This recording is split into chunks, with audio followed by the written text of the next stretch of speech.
Yo, DR Production, Brother Dine, your man Mickey Boy, Born Again, yo, Pimp My Ride. Osema uso Born Again, leo seki mai kako, awalava lole pisa seki ki maya kako musika, faeva eva maya kako, uso ma elu maya ile musika, fa lea mai se kako, mea fama maya yo kako fika. Osema uso Born Again, leo seki mai kako, awalava lole pisa seki ki maya kako musika, faeva eva maya kako, uso ma elu maya ile musika, fa lea mai se kako, mea fama maya yo kako fika. Bumua o ngasi ile vinga na pafika ile kama o ile langi lenge ika lengi ua au mai awa ulu pepe ka mangula Born Again lea wai leo se kala fa lea fua aku o le kala mongi o mako nge ngalulue fa ba ongi eva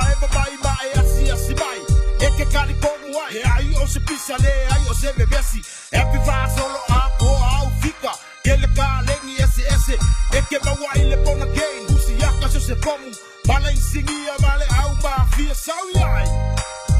yo Born Again. Osema uso Born Again, leo seki mai kako,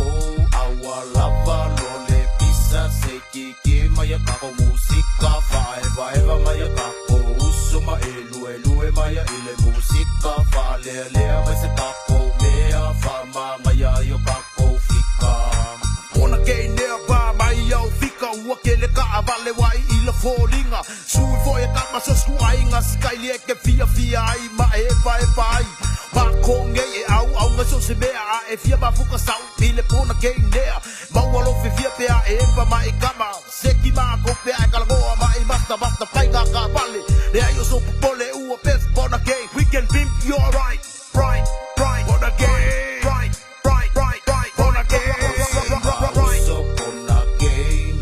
seki mai kako, awalava lole pisa seki ki maya kako musika, faeva eva maya kako, uso ma elu maya ile musika, fa lea mai se kako, mea fama maya yo kako fika. Eke la bala ukoleanga ile kaka mga iye kama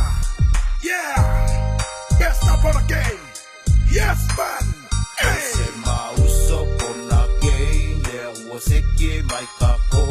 awalava lole pisa seki ki maya kako musika, faeva eva maya kako, uso ma elu maya ile musika, fa lea mai se kako, mea fama maya yo kako fika. Osema uso Born Again, leo seki mai kako, awalava lole pisa seki ki maya kako musika, faeva eva maya kako, uso ma elu maya ile musika, fa lea